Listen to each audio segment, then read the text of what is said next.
मशहूर टेनिस खिलाड़ी सानिया मिर्जा और पाकिस्तान के मशहूर क्रिकेटर शोएब मलिक की शादी आज से सालों पहले होती है। शादी होने के तुरंत बाद तमाम तरह के आरोप और प्रत्यारोप के दौर शुरू हो जाते हैं। लोग एक दूसरे के ऊपर कटाक्ष स्टार्ट कर देते हैं और बहुत लोग तो ये भी बोल देते हैं कि क्या भारत में लड़कों की कमी हो गई थी जो आप पाकिस्तान के लड़के से जाके शादी कर ली। तमाम तरह की चीजें होती है, तमाम तरह की बातें होती है, लेकिन आज जो एक मामला है ना वो थोड़ा अलग है। वो मामला सेलिब्रिटी का मामला था और आज जो ये मामला हम सब के बीच आया है ये मामला एक आम इंसान की है। जी हाँ, हम बात कर रहे हैं पाकिस्तान में रहने वाले मीना हैदर की। मीना हैदर जो न सिर्फ विवाहित थी बल्कि 4 बच्चे की मां भी थी और 4 बच्चे होते हुए भी उसे पबजी खेलने के दौरान भारत के एक लड़के सचिन से प्यार हो जाता है। और वो प्यार कब परवान चढ़ता है ये बात अब देखने को सामने मिल रहा है, जब मीना हैदर अपना सब कुछ बेचकर, अपने पूर्व पति को छोड़कर, अपने बच्चों को लेकर सचिन के साथ जीने मरने के लिए और लाइफ के लिए उसके साथ इंडिया आके खड़ी हो जाती है, उसके घर आके शादी कर लेती है। तमाम तरह की चीजें होती है और तमाम तरह की बातें होती है। आरोप प्रत्यारोप का दौर एक बार फिर से शुरू हो जाता है। बहुत लोग बहुत तरह की बातें बोलते हैं, लेकिन सवाल पूछना तो बनता है।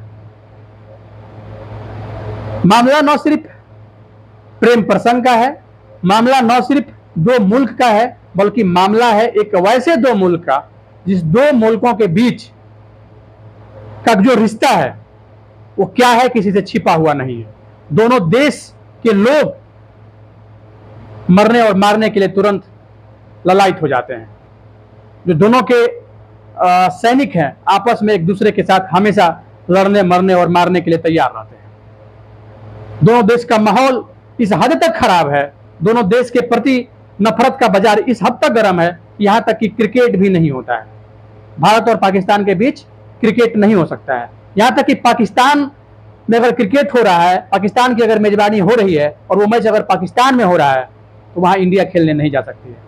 तो सवाल तो बनता है, मामला सिर्फ और सिर्फ ये प्रेम प्रसंग का है तो बात थोड़ा सा समझ में आता है, लेकिन अगर ये मामला कहीं हनी ट्रैप की ओर जाता है तो इस चीज को लेके भारतीय सुरक्षा एजेंसियों के ऊपर एक बार क्वेश्चन मार्क तो बनता है।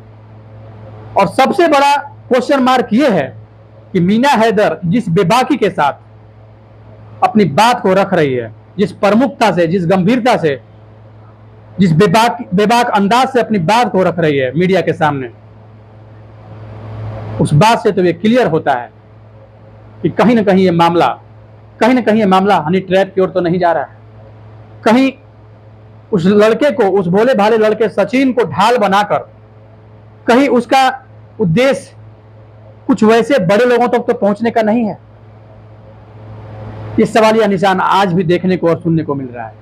इसे देखने के साथ साथ सोचने और समझने की भी जरूरत है, खास करके सुरक्षा एजेंसियों को। ये मामला सिर्फ और सिर्फ प्रेम प्रसंग का ही है तब तो ये बात समझ में आता है, लेकिन अगर ये मामला प्रेम प्रसंग से हटके हनी ट्रैप की ओर इंगित करता है तो तमाम तरह के सवालिया निशान सुरक्षा एजेंसियों के ऊपर खड़े हो जाते हैं।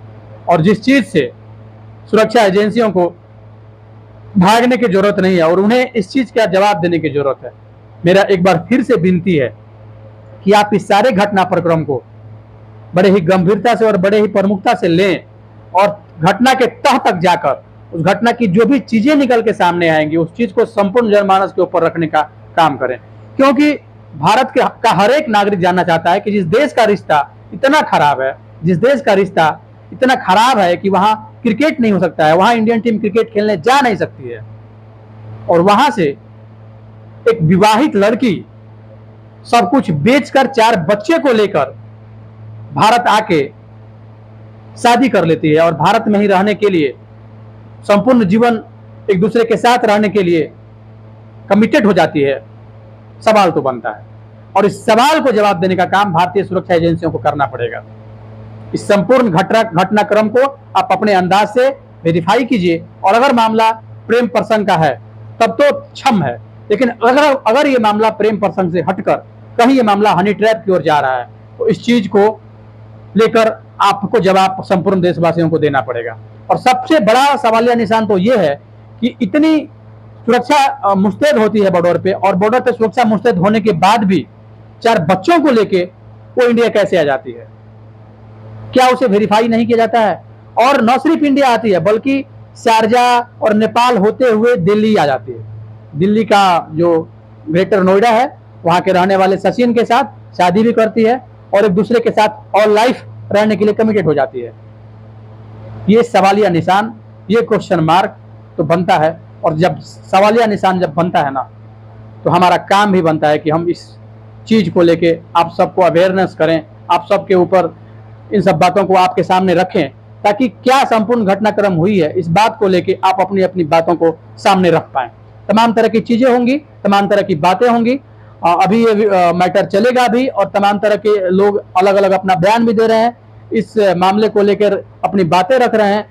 क्या सच्चाई है इस मामले की, ये सुरक्षा एजेंसियों को जांच करने की जरूरत है। और जांच करने के उपरांत जो भी चीजें निकल के सामने आएगी उसे संपूर्ण जनमानस, खास करके भारत के संपूर्ण जनमानस के ऊपर रखने का काम आपको करने की जरूरत है। अन्यथा आज भी लोग इस चीज को लेके ये सवालिया निशान खड़ा करेंगे कि एक पाकिस्तानी लड़की वो आके इंडिया में कैसे रह रही है और ये क्या प्रेम प्रसंग का मामला है। क्योंकि रिश्ते ऐसे हैं, विश्वास के पात्र पाकिस्तानी लोग नहीं हैं जिसके ऊपर लोग विश्वास कर पाए।